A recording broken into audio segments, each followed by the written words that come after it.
네, 저희 어머니께서도 여느 어머니들처럼 눈물이 참 많으십니다. 좀 과하다 싶을 정도로 눈물이 좀 많으신데요. 기쁜 일에도 눈물을 흘리시고 또 슬픈 일에도 눈물을 흘리시고 좋은 일이 있을 때에도 우시기도 하고 또 굉장히 마음이 어려워지실 때에도 눈물을 흘리시게 될 때가 있습니다. 제가 볼 때 좀 과하지 않을까 싶을 만큼 이제 감정이 아주 여린 분이셔서 눈물을 자주 흘리시는데요. 이제 한 번은 어머님 생신 때 저희 식구들이 동생들이랑 같이 모여서 초를 가운데 이렇게 케이크를 두고 저희가 노래를 불러드리는데 어머님이 이렇게 너무 심하게 우셔서 그 눈물이 이렇게 저희한테 다 감염이 되어 가지고요. 저희가 그 노래를 다 못 부를 정도로 굉장히 이제 감정적으로 아주 여린 분이셔서 눈물을 참 많이 흘리시는 분이십니다. 근데 이제 반면에 아버지의 눈물은 어떤가? 아버지가 어떨 때 눈물을 흘리셨지 생각을 해보니까 명확하게 기억이 나지를 잘 않았습니다. 그래서 제가 이제 애써 기억을 떠올려 보니까 제가 아주 어릴 때 제 아버님 어머님이 좀 심하게 다투셨던 것 같아요. 많이 싸우셔서 갑자기 아버님이 화가 나셔서 이제 밤에 이렇게 집을 뛰쳐 나가신 겁니다. 근데 저하고 막내 동생을 데리고 나가신 거예요. 오밤중에 나가셔서 이렇게 거리를 다니시다가 요즘식으로 얘기하면 포장마차에 들어가셨습니다. 저희들 데리고 이렇게 가셨는데 본인이 너무 심경이 고통스러우니까 괴로워하시면서 이렇게 약주를 거치셨던 게 기억이 나요. 근데 이제 저희들한테 뭐라고 하시냐면 너희는 좀 뭐 니들 원하는 거 다 먹으라고. 저희는 철도 모르고 이게 막 만두도 시켜 먹고 막 어묵도 막 시켜 먹어서 막 너무 이렇게 잘 먹으면서 제가 속으로 들었던 게 뭐냐면 이 상황은 되게 비극적이고 슬픈데 나름대로 좀 괜찮다 생각을 했습니다. 왜냐하면 저희가 이렇게 마음껏 잘 먹다 보니까 그 아버님의 눈물이나 슬픔을 저희가 헤아릴 수가 없었거든요. 그때 제가 머릿속에 떠오르는 인상이 뭐냐면 아버님의 그 눈물이 딱 비쳤던 그 인상이 지금도 이렇게 기억에 나고 있습니다. 그만큼 뭐 아버님은 눈물을 그렇게 많이 흘리시는 분은 아니셨습니다. 우리가 이제 눈물의 양으로만 비교하면 아버지의 눈물과 어머니의 눈물은 비교가 되지 않을 만큼 어머니의 눈물이 압도적으로 많습니다. 그런데 아버지의 눈물은 좀 농도가 다른 게 아닐까 그런 생각이 들었습니다. 아버지들의 눈물은 좀 뭔가 농도가 어머니 눈물과는 좀 다른 부분이 있는 게 아닐까 하는 생각을 해보게 되었습니다. 보게 되면 살가운 대화도 주로 이제 어머니들과 많이 하지 아버지들과는 살가운 대화를 많이 해보지는 못한 것 같습니다. 뭐 사랑한다, 좋아한다 이렇게 아주 일상적인 우리가 격려와 위로의 말도 어머니로부터 듣고 저희들도 하게 됐는데 아버지로 이렇게 약간 좀 대면대면하게 이렇게 대화를 주고받는 경우들이 많은 것 같아요. 그렇지만 아버지의 사랑이 무관심하거나 무심한 사랑은 아니거든요. 대부분의 아버지들은 아빠들은 중요한 아이들의 소식을 아이들에게 직접 물어보기보다는 또 다른 정보통을 통해서 얘기를 듣게 될 때가 많습니다. 주로 아내를 통해서 애들이 뭐 하냐고 무슨 생각하고 있냐고 어떻게 지내냐고 이렇게 물어보긴 하는데 마음은 너무 크죠. 근데 이렇게 직접 물어보기보다는 간접적으로 마음을 표시하는 경우들이 더 많은 것 같습니다. 애써 우리가 비교를 해보자면 이 부성애와 모성애가 갑자기 목이 메는 것 같은 느낌이 드는데 그런 건 아니었는데요. 부성애와 모성애를 보게 할 때 모성애라고 하는 게 이렇게 안아주는 사랑이라고 한다면 부성애라고 하는 건 이렇게 덮어주는 사랑이 아닐까 그런 생각을 해봤습니다. 즉 어머니의 사랑은 뭔가 이렇게 감싸주고 보듬어주는 그런 사랑이라고 할 때 아버지의 이 부성애의 사랑은 지켜봐주는 사랑인 것이고 이렇게 눈 감아주는 사랑이 아버지의 사랑인 것이겠죠. 둘 다 부모님의 사랑이긴 하지만 아버지와 어머님의 이 사랑의 표현 방법은 분명하게 조금 차이가 있겠다 싶었습니다. 제가 사역하던 그 소망교회에서 제가 그 학원 선교회라고 하는 공동체를 섬긴 적이 있습니다. 이제 전현직 선생님들이 모여 있는 공동체인데 그 선생님들이 모여 있는 모임에서 그분들이 저한테 그렇게 얘기를 하시더라고요. 제자들이 많을 거 아니에요. 그럼 이제 장성한 제자들이 선생님에게 찾아오는 경우들을 보게 되면 말 잘 듣고 착하고 착실한 아이들이 오기도 하지만 그렇지 않은 경우들도 많다는 거예요. 지질이 말도 안 듣고 속속이고 힘들게 하고 정말 마음을 어렵게 했는데 그 아이들이 이제 뭔가 자라서 깨닫고 선생님께 고마워하면서 그 은혜를 깨닫고 선생님께 감사하는 마음으로 선생님의 그 사랑에 너무 감사하다고 찾아오는 경우들을 보게 될 때 굉장히 많은 생각을 하게 되신다라고 얘기하십니다. 그러면서 저도 느끼는 게 과연 사랑이라고 하는 건 하나로 정리하는 게 쉽지 않은 거구나. 사랑이라고 하는 건 표현 방법이 이렇게 다양할 수 있구나라는 생각을 해보게 되었습니다.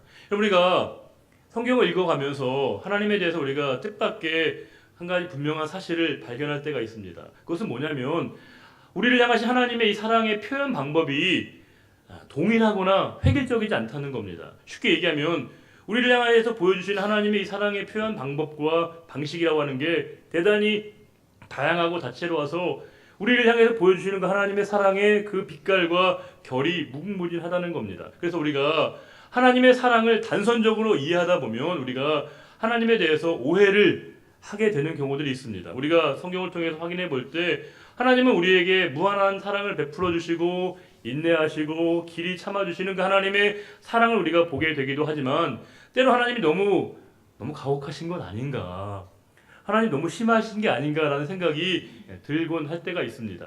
우리 성경적인 용례를 보게 될 때 우리가 창세기에 나타나 있는 요셉의 생애를 보면 하나님이 참 너무 심하신 건 아닌가 생각이 들게 되기도 합니다. 왜냐하면 물론 요셉이 분명히 잘못한 게 있어요. 형들에게나 부모님에게 조금 뭔가 철거지 같은 행동을 한 건 분명하지만 그를 하나님의 사람으로 쓰시기 위해서 하나님이 그를 훈련시키지 않습니까? 그를 억지로 가족으로부터 떼어내시고 그 힘들고 어려운 시간 13년간의 시간을 철저하게 고독한 시간을 훈련시키는 걸 보게 되면 하나님 참 너무 이 요셉에게 너무 가혹하신 게 아닐까 그런 생각이 들곤 합니다. 모세는 어떻습니까? 모세의 인생을 보면 모세는 그 인생에서 그의 스스로 뭔가를 주도적으로 결정한 일이 그렇게 많지를 않습니다. 원치 않은 가정에 태어난 것이고요. 원치 않은 상황에서 그 왕궁에서 자라게 된 것이고 민족적인 의협심 때문에 사건 사고를 하게 되고요. 미디안 광야에서 무려 40년간의 고독한 시간을 보내게 되지 않습니까? 말이 40년이지 40년간의 그 고독과 고립된 시간을 보낸다는 게 얼마나 고통스럽고 얼마나 힘들었겠습니까?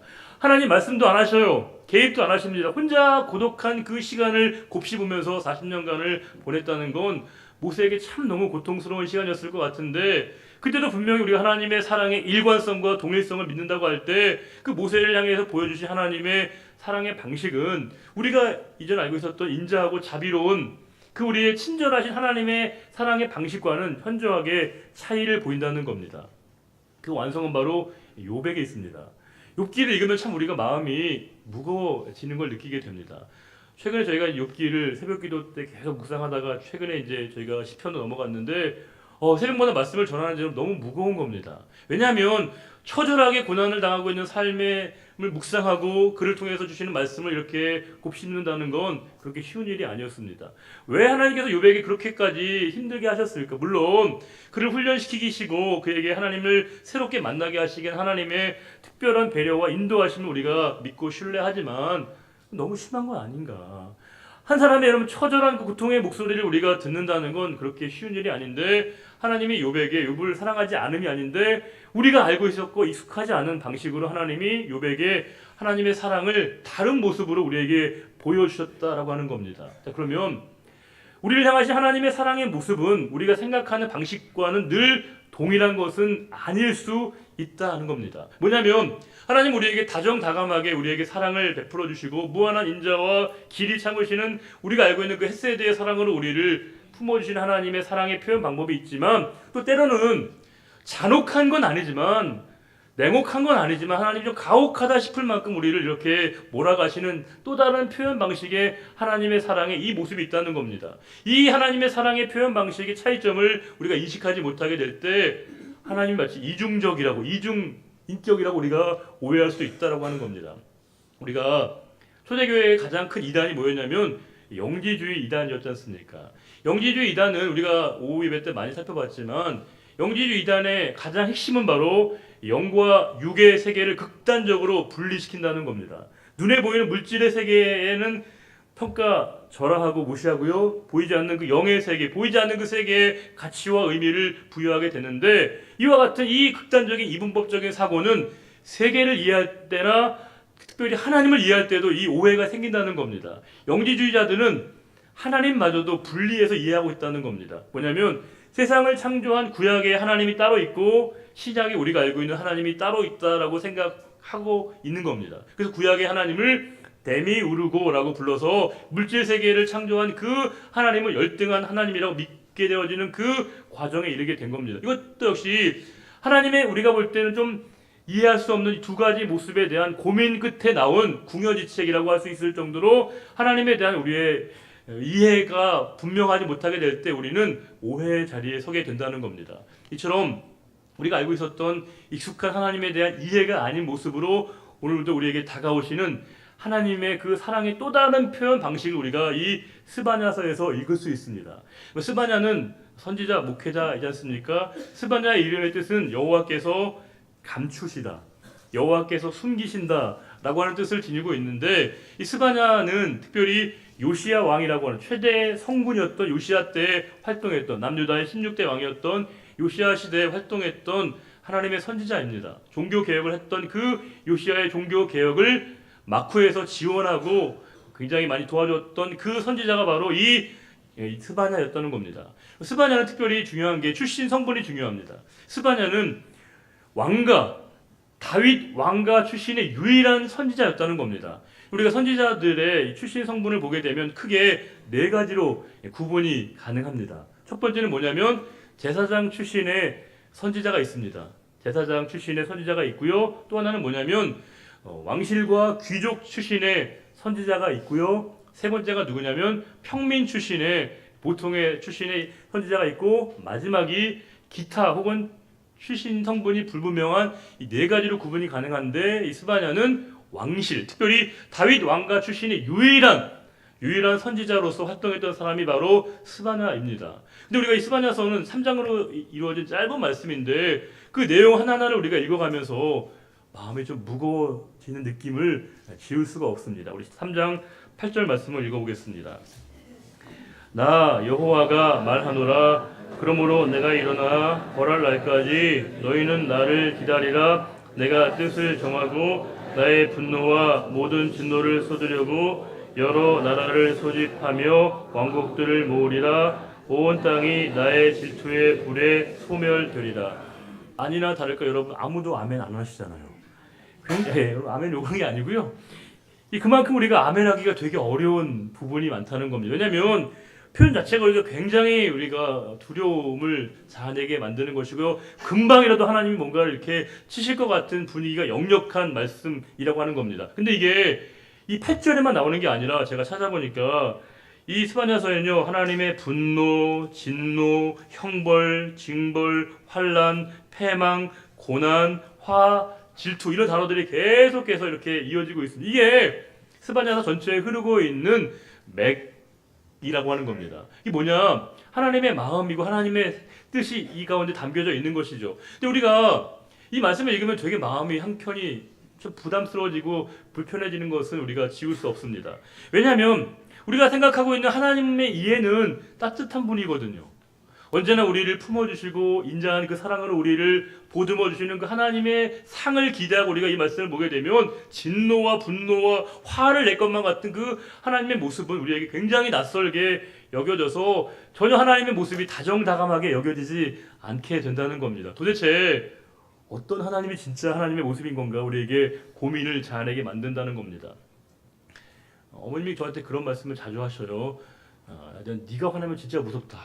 저한테 그렇게 얘기를 하시더라고요. 제가 어머니한테 별로 화낸 적이 없는데 어머님이 그렇게 얘기를 하실 때가 있더라고요. 제가 기억을 되살려 보니까 한 2번 정도 제가 이제 좀 화를 낸 것 같은데요. 한 번은 솔직히 정말 정황이 기억이 잘 안 났고요. 또 한 번은 제가 결혼 초반인가 아니면 결혼 전인가 모르겠는데 집사람이랑 저랑 어머니랑 이제 동네에 길을 가고 있는데 어떤 사람이랑 시비가 붙은 겁니다. 그 사람이 이렇게 저희한테 시비가 붙어서 굉장히 막 말 그대로 이게 거의 분위기가 삭막해지는 거예요. 상대방은 굉장히, 저는 욕을 안 했어요. 상대방만 계속 욕도 못자 욕하고 저는 이제 제가 갖고 있는 최대한 정제된 언어로 이제 화를 막 담아서 얘기하는데 저도 이제 화가 이게 주체가 안 되는 거죠. 굉장히 가면서 이제 거의 몸싸움 직전까지 갔는데 물론 다행스럽게 이제 그때 제가 화는 냈지만 싸우지는 않았거든요. 근데 어머님이 그다음부터 그게 굉장히 충격이셨는지 저한테 그렇게 얘기를 하시더라고요. 야, 네가 화내면 진짜 무서우니까 화를 내지 말라고 얘기하십니다. 물론 제가 화를 잘 내는 편도 아닌데 어머니 그 얘기하시니까 더 이제 화가 잘 자제하는 부분도 있었거든요. 생각해 보세요. 늘 화를 잘 내고 짜증을 내는 사람이 화를 낼 때 무서운가요? 여러분, 한 번도 화를 안 내던 사람이 화를 낼 때 무서운가요? 이게 어려워요? 아니죠. 후자가 훨씬 우리가 더 무서운 거예요. 왜요? 늘 뭔가 우리가 상대방이 따뜻하고 우리가 인자한 모습을, 온유한 모습을 기대하다가 갑자기 우리가 화를 내면 도대체 이 사람은 뭔가 이게 뭐지? 라고 우리가 당혹스러움을 갖게 만들거든요. 제가 이런 교회에서 안내를 쓸 때 그때 이제 우리나라 대표적인 걸그룹 출신 몇 명의 친구들이 이렇게 교회 사부 예배를 이렇게 나오게 됐거든요.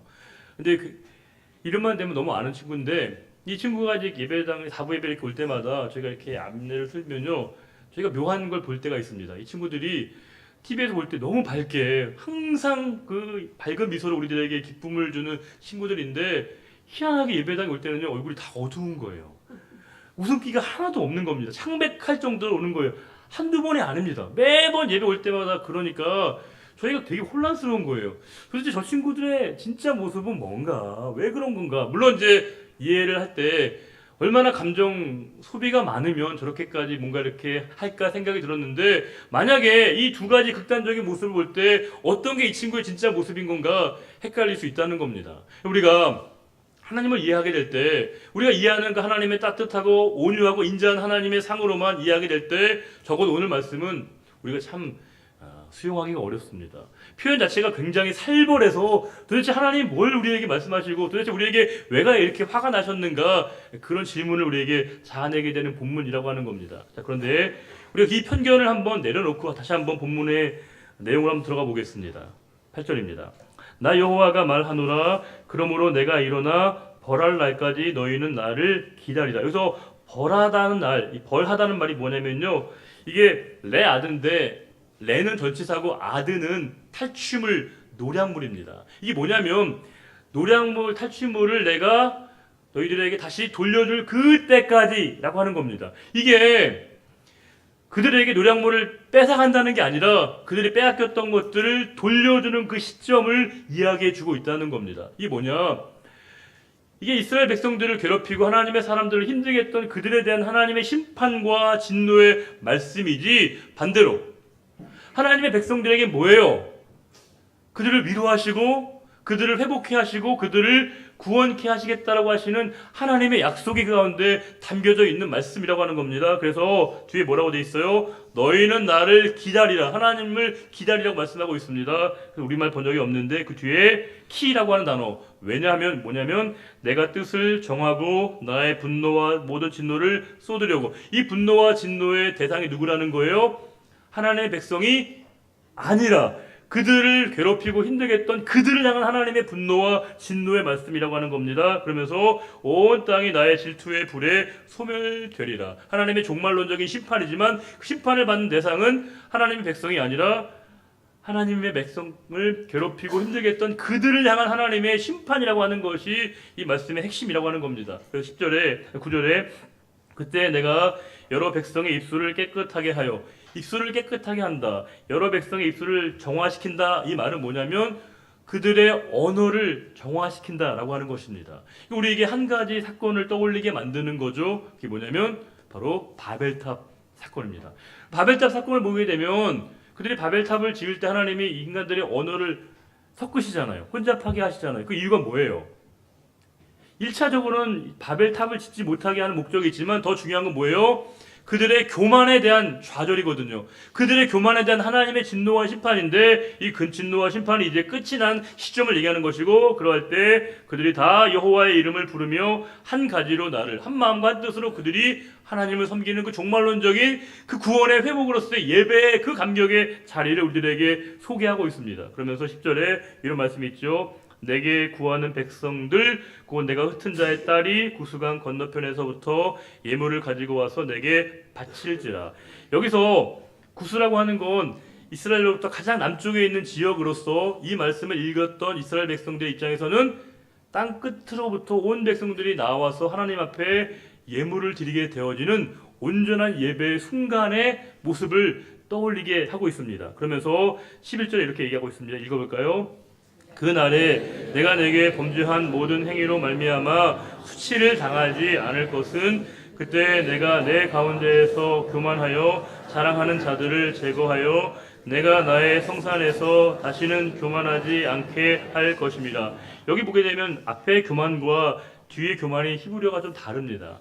앞에 교만은 교만한 행동, 교만한 행위를 얘기하는 것이고 뒤에는 교만한 마음을 얘기하는 거예요. 하나님이 얼마나 교만한 것들을 하나님이 싫어하시는가를 분명하게 읽을 수 있습니다. 그러면서 이제 12절에 내가 곤고하고 가난한 백성, 여기서는 곤고하고 가난한 백성은 하나님의 구원받은 백성을 상징적으로 은유적으로 표현하는 건데 그들을 내 가운데 남겨주겠다라고 하시면서 그들이 여호와의 이름을 의탁하여 하나님을 그들이 의지하기 때문에 그들이 하나님의 보호를 받게 될 것이다라고 그들에게 약속의 말씀을 주고 있습니다. 그러면서 13절에 이 약속의 말씀의 완성이죠. 13절 읽어보겠습니다. 이스라엘의 남은 자는 악을 행하지 아니하며 거짓을 말하지 아니하며 입에 거짓된 혀가 없으며 먹고 누울지라도 그들을 두렵게 할 자가 없으리라. 이스라엘의 남은 자, 구원받은 자의 특징을 얘기해주고 있습니다. 뭐냐면 악을 행하지 않고 거짓을 말하지 않고 입에 거짓된 혀가 없는 이 복을, 이 은혜를 누리게 된다는 겁니다. 이게 이런 일들을 통해서 어떤 복을 받는 게 아니라 하나님의 자녀가 되면 구원받는 백성이 되면 이런 복을 받는다는 거예요. 이 복의 내용이 뭐냐? 악을 행하지 않는다는 겁니다.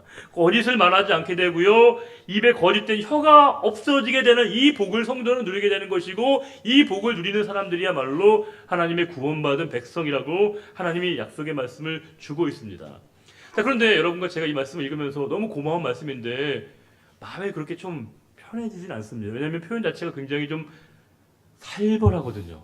살벌합니다. 우리가 알고 있었던 하나님의 따뜻한 어떤 그런 언어하고 상당히 차이가 있는 말씀을 우리들에게 주고 있다는 겁니다. 자, 그러면 우리가 이 말씀을 읽으면서 우리가 우리를 향하신 하나님의 그 사랑의 표현 방식을 우리가 읽어내야 되거든요.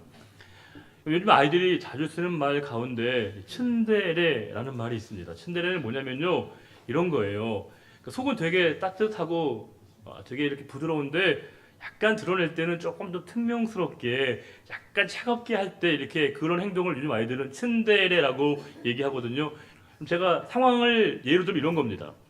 어떤 이제 여자 직원이 회사에서 늦게까지 혼자 근무를 막 하고 있습니다. 힘들게 근무하고 있는데 평소에 굉장히 좋아하는 남자 동료나 선배가 와서 이런 겁니다. 너 뭐 하고 있냐고.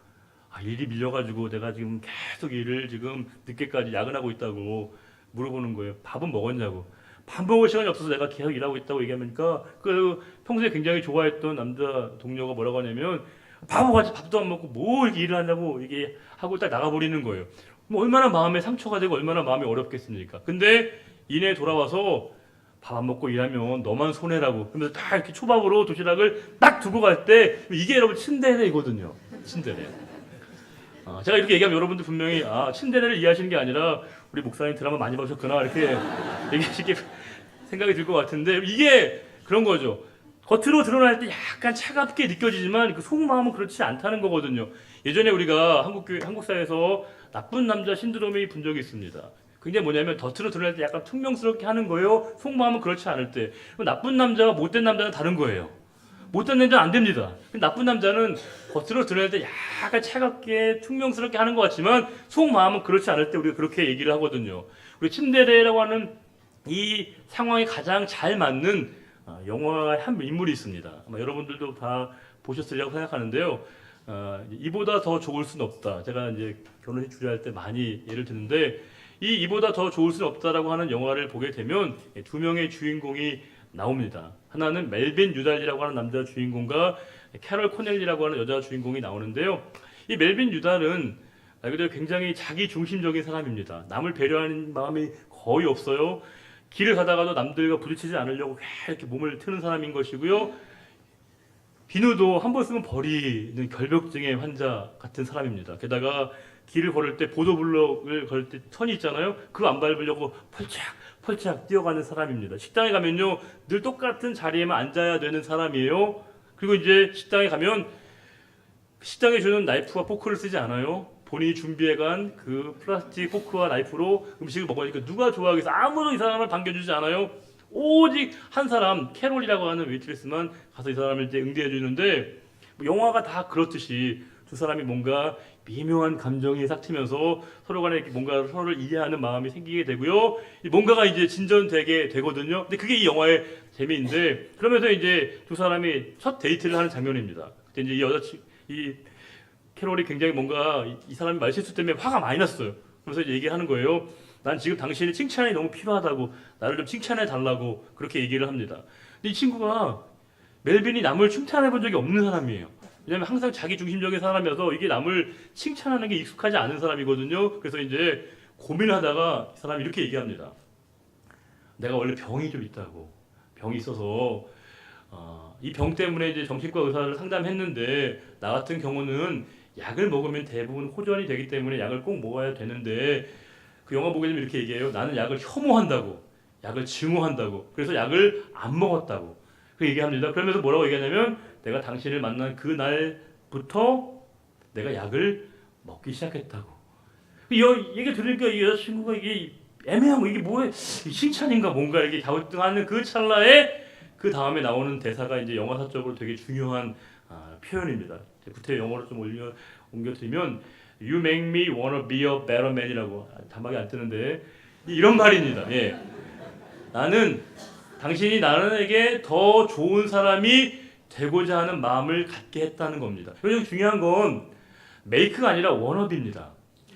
이 사람이 약을 먹기 시작한 이유는 몸이 치료되려고 하는 그런 일차적인 이유 때문에 약을 먹기 시작한 게 아니에요. 당신 때문에 내가 더 좋은 사람, 더 나은 사람이 되고자 하는 마음의 소원을 갖기 시작했다라고 하는 겁니다.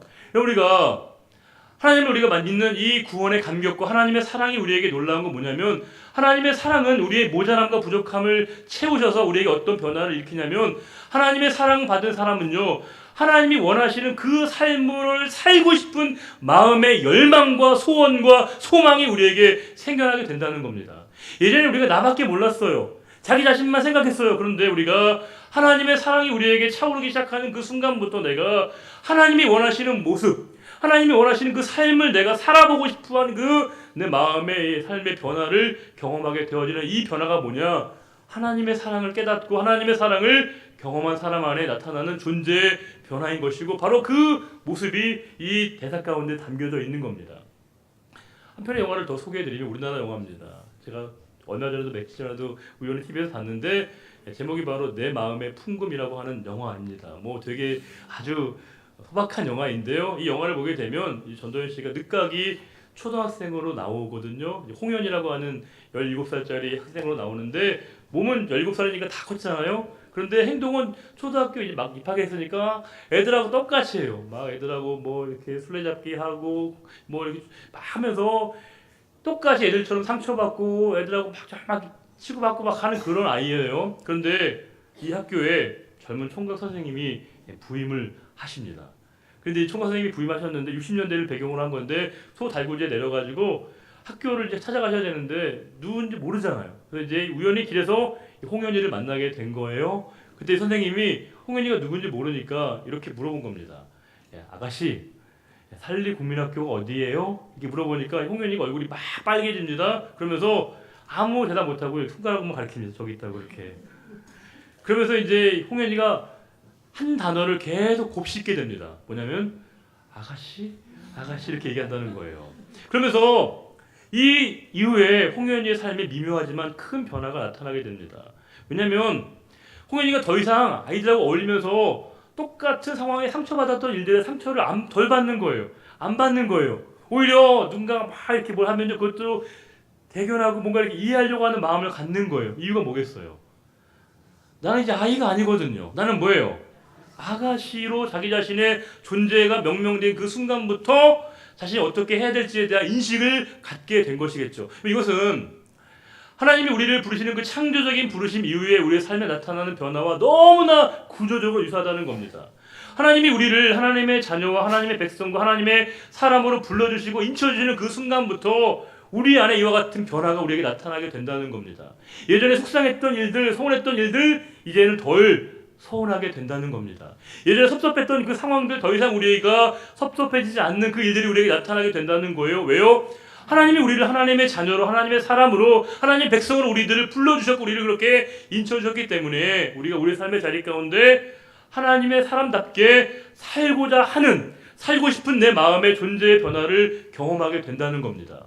오늘 말씀에서 나타나는 하나님의 사랑은 우리가 익숙해왔던, 우리가 친근한 다정다감한 사랑은 아닐지 모르겠지만 이 속에서 우리는 더 깊은 하나님의 일관된 사랑을 우리가 읽어낼 수 있다는 겁니다. 오히려 그 표피층 이하에서 우리에게 변함없이 말씀하시는 그 하나님의 사랑을 읽어내게 될 때 그 하나님의 사랑이 우리 영혼의 모자람과 부족함을 채우고 덮어주심으로 말미암아 우리가 더 하나님이 기뻐하시는 그 삶을 살고자 하는 그 열망을 갖게 되어지는 그 변화의 자리에 우리가 서게 된다는 겁니다. 그래서 우리가 이 스바냐서 말씀을 깊이 묵상해야 되는 것이고, 하나님 우리에게 조심스럽지만 분명하게 우리에게 향하신 당신의 사랑을 이렇게 표현해 주셨습니다. 우리 3장 17절 말씀을 읽고 오늘 설교를 마치겠습니다. 너의 하나님 여호와가 너의 가운데 계시니 그는 구원을 베푸실 전능자이시라. 그가 너로 말미암아 기쁨을 이기지 못하시며 너를 잠잠히 사랑하시며 너로 말미암아 즐거이 부르며 기뻐하시리라 하리라. 아멘. 하나님의 그 어떤 사랑도 받을 수 없는 저희들을 사랑해 주신다고 말씀해 주시니 너무 감격스럽고 너무 감사합니다. 우리가 하나님의 뜻 가운데 살지 못했지만 그럼에도 불구하고 여전히 저희들을 사랑해 주시고 품어주시고 하나님의 자녀로 불러주신 것 너무 감사합니다. 하나님이 우리를 그렇게 불러주셨기에 이제 더 하나님이 원하시는 삶을 살고자 하는 그 열망과 소원과 소망이 우리 내면으로부터 더 불같이 일어나는 삶이 되기를 원합니다. 하나님이 기뻐하시는 그 삶을 살기를 원합니다. 하나님이 원하시는 그 자리에 있기를 원합니다. 우리가 예전에 섭섭하고 서운했던 감정에 여전히 매몰되는 것이 아니라 하나님이 우리를 성숙한 그리스도인으로 불러주셨사오니 우리 모든 전 존재 가운데 하나님이 기뻐하시는 그 믿음의 자리에 설 수 있는 우리 모두가 되기를 소원하오며 언제나 아낌없이 우리들을 사랑해 주시는 우리 주님 예수 그리스도의 이름으로 감사하며 기도드리옵나이다. 아멘. 예, 다 같이 일어나셔서 우리 나의 안에 거라 함께 찬양하겠습니다.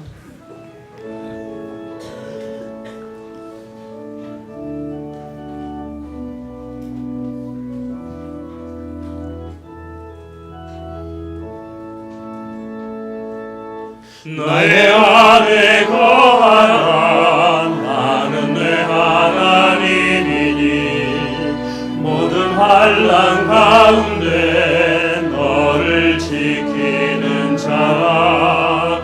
두려워하지 말라. 내가 늘 도와주리니 놀라지 말라. 내 손 잡아주리라. 나의 안에 거하라. 나는 내 하나님이니 모든 환난 가운데 너를 지키는 자라. 두려워하지 말라. 내가 너를 도와주리니 놀라지 말라. 내 손 잡아주리라. 내가 너를 지명하여 불렀나니 너는 내 것이라. 내 것이라. 너의 하나님이라. 내가 너를 노래하고 존귀하게 여기노라. 너를 사랑하는 내 영혼. 내가 너를 지명하여 불렀나니 내가 너를 지명하여 불렀나니 너는 내 것이라. 내 것이라. 너의 하나님이라. 내가 너를 노래하고 존귀하게 여기노라. 너를 사랑하는 내 여호와라. 여호와는 내게 복을 주시고 너를 지키시기를 원하며 여호와는 그의 얼굴을 내게 비추사 은혜 베푸시기를 원하며 여호와는 그 얼굴을 내게로 향하여 드사 평강 주시기를 원하노라. 이제는 우리 주 예수 그리스도의 은혜와 하나님 아버지의 높고 크신 사랑과 성령의 인도교통 충만케 하심이 오직 우리의 삶의 자리 가운데 하나님의 넘치는 사랑을 받은 자로서 사랑을 실천하며 사랑을 온전히 나누기를 다짐하는 우리의 거룩한 믿음의 결단과 고백 위에 이제로부터 영원히 함께하여 주시기를 간절히 축원하옵나이다. 아멘.